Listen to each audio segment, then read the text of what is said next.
And it's Ken Kraetzer for CBSIServices, talking business from our headquarters in Harrison, New York. And we're glad to have a visitor to the office today. That is Brian Heyman, who is a sports writer, broadcaster, digital marketer from the New York area. Has had a long career with the Journal News and has written for the New York Times and Ithaca College grad. Brian, good to see you. Same here, Ken. Great to be with you. Great. Yeah, appreciate your visit.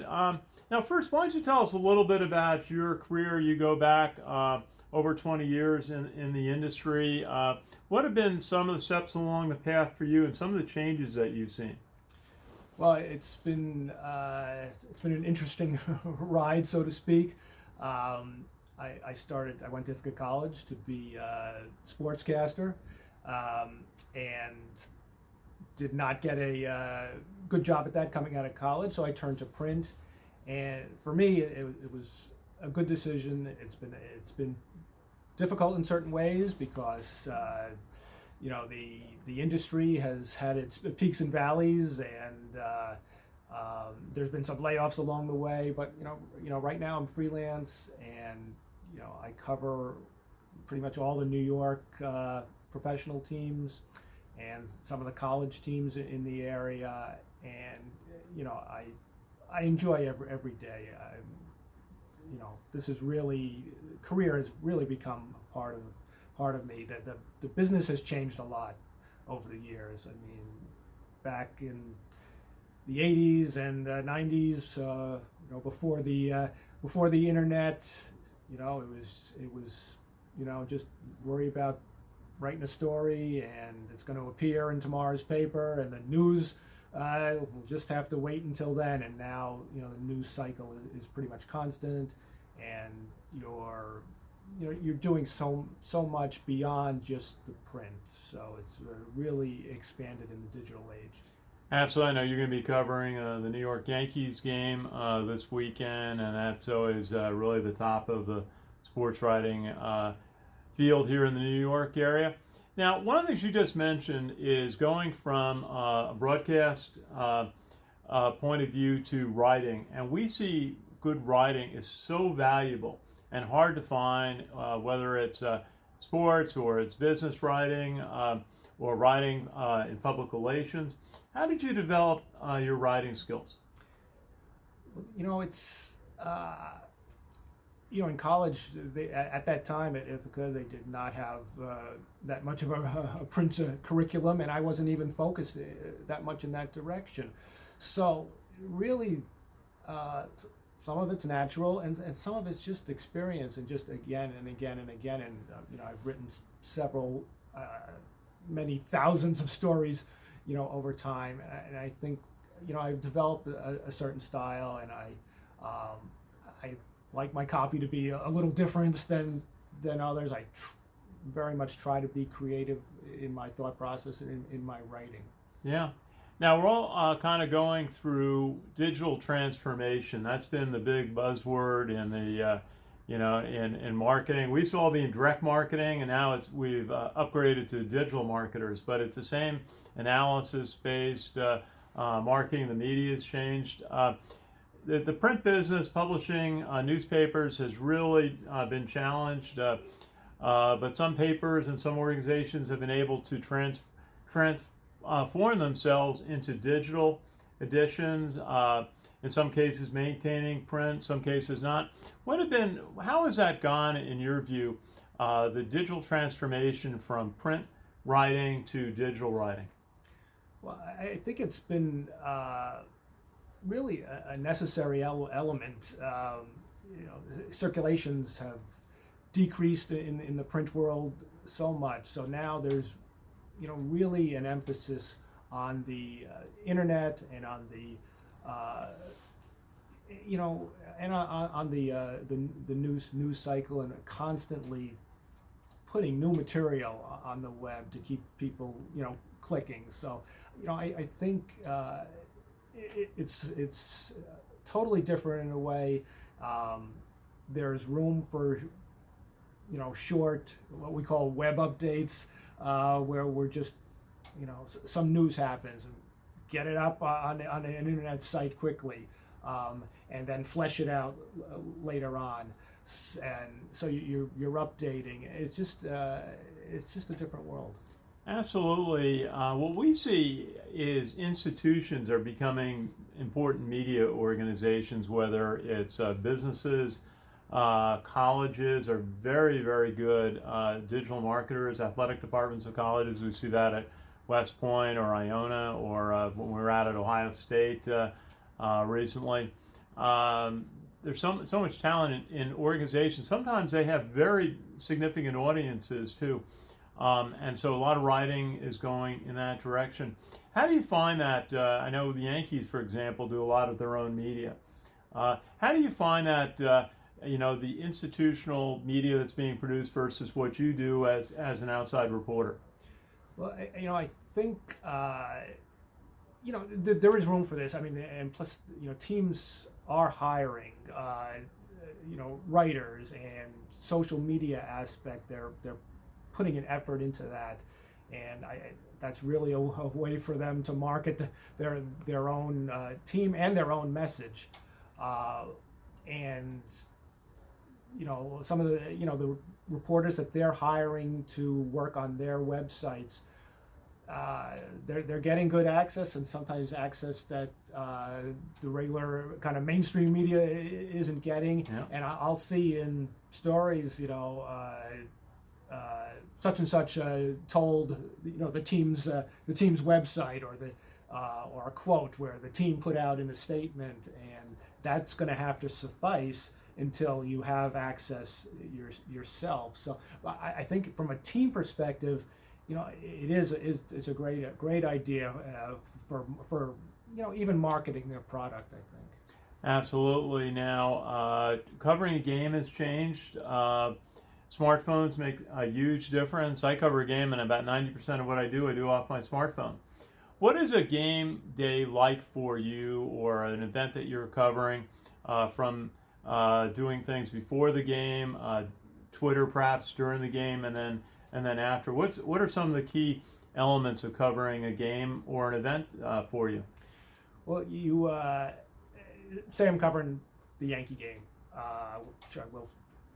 Coming up this weekend. You'll be there 3 or 4 hours before the game when the clubhouse opens. You're there to do interviews with the players. If there's an injury to talk about with one of them, or a story that you're working on trying to develop. After about an hour, the manager will do a press conference, and even while they're talking, news is coming up. You're tweeting it out there, so and then you're coming back upstairs after watching batting practice, and maybe you're transcribing quotes that you might use. Maybe you have a pregame story. Oftentimes you do have a pregame story to write during the game. If you're covering the actual game itself and not just a side angle, you're typing throughout the game. Your story is due right when it ends. Then down to the clubhouse, more interviews, another story or two. But during the game, there's such a Twitter element now, just opinions. You're engaging with fans, and news, injury updates. It's a constant. And then for me, as freelance, I'm always trying to promote my work and promote the outlet that I'm working for. So I often work for Newsday. So when I get to the event, I will I'll usually take a picture, and I put, here I am, I'm here for Newsday, I'm here covering, and that'll be on Twitter and LinkedIn and Facebook and Instagram, and then I'm promoting my stories afterwards. So I'll promote the link on all those 4 sites. So it's really a constant. And then off duty, I'm home. I'm watching other games because I cover all the New York Pro teams. I'm always taking notes. So it's a constant to keep up. It certainly is. Have you found? And I think what you just described is the same as when we cover a business event, a business conference. We do the same kind of things before, during, and then after. Has the style of writing changed in what you do? I mean, in Twitter, we're writing for a couple hundred characters, and then we're often writing. I find myself writing a lot of captions for video that we do or photos that we do, and then longer articles. Do you find yourself writing different styles of pieces based on the formats that you're working with? Well, basically, Twitter, I'm kind of long-winded in my writing, so Twitter was, which I got on in 2012, was a real challenge at first, because first it was 140 characters, I think, and then it was 280, so you're trying to be concise. For introductions to my links for my stories, yeah, you're always thinking of a caption, and I often try to put quotes, because I think, pluck out the best quote. And I think that attracts attention to try to get people to to read your story. Yeah. That's what you're there for. I think and the style of writing, I think it depends on the subject matter itself. Some lends it, got to have a serious toward a look towards it, and other things are you can be more creative, and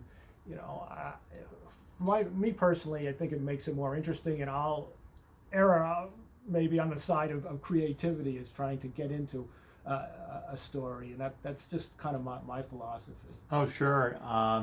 Writing is changing.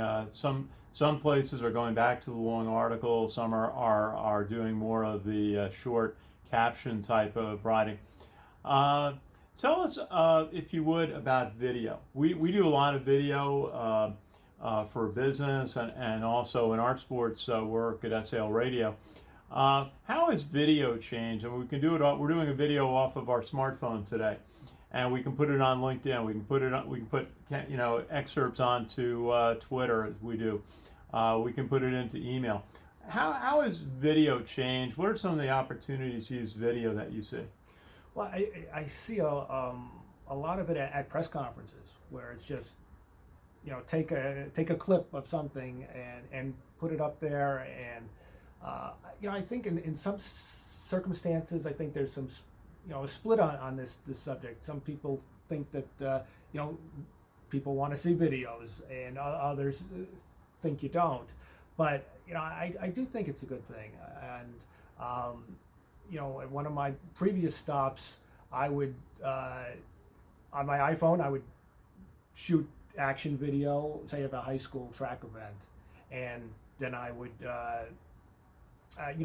shoot an interview, and then I would edit it all together right there on the iPhone, which was a challenging. And then other times you would just go to Yankee Stadium, and you take a clip out of the post-game press conference and put that up. It is utterly amazing what you can do on a smartphone, but you have the talent. The base of the business still is good writing, and you are a terrific writer, telling the story of all the major sports teams here in the New York area. I always enjoy seeing your column. Got to finish by asking you, what was the most memorable sports event that you have covered? Wow, that's a good question, because there's been so many. The 1995 Stanley Cup clinching game for the New Jersey Devils against the Detroit Red Wings. I'll never forget the sheer joy in the building. It was so loud in the Meadowlands. Yeah, that building was loud. It was just practically shaking in there. And another one that I just remember, the post-game scene, the Yankees clinched the World Series. I think it was '98. They were playing San Diego, and we were in the locker room afterwards, and it was just it was a small locker room out there in San Diego, and it's just wall to wall reporters. Yep. And you couldn't breathe. I mean, it was just everyone was just tight in there. And finally, they said, "All right, we're going to do all our interviews out on the field."